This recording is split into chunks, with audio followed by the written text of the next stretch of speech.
ఈరోజు ఒకటే గుర్తుపెట్టుకోండి, పాండవులు కూడా ఓడిపోయారు జూదంలో, కానీ కురుక్షేత్ర యుద్ధంలో పాండవులది పై చేయింది. కాబట్టి ఈరోజు మీరు ఆడినటువంటి జూదంలో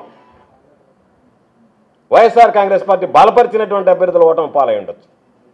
కానీ రేపు అంతిమంగా రేపు రాబోయేటువంటి ఎన్నికల్లో ప్రజలు ఇవన్నీ గమనించిన తర్వాత మీకు బుద్ధి చెప్పడానికి సిద్ధంగా ఉన్నారు. వైఎస్ఆర్ కాంగ్రెస్ పార్టీ ఘన విజయం సాధించబోతుంది నెల్లూరు జిల్లాకు సంబంధించి కానీ రాష్ట్రానికి సంబంధించి కానీ అని చెప్పి సందర్భంగా తెలియజేస్తుంది. ఖచ్చితంగా ఇది మనం చూసినటువంటి చరిత్ర. గతం జోదంలో తాత్కాలికంగా కౌరవులు విజయం సాధించినా కురుక్షేత్ర యుద్ధంలో మాత్రం పాండవులు విజయం సాధించారు అనేటువంటిది నగ్న సత్యం. అదే మరలా జరగబోతుంది అనేటువంటి విషయాన్ని అందుకే మేము చెప్పారు, చాలామంది చెప్పారు ఏమని, అబ్బాయి ఎందుకబ్బా బలం లేనప్పుడు గమ్ముకుంటే పోలేదా అని. మేము గమ్ముకుంటేటువంటి వాళ్ళం కాదు.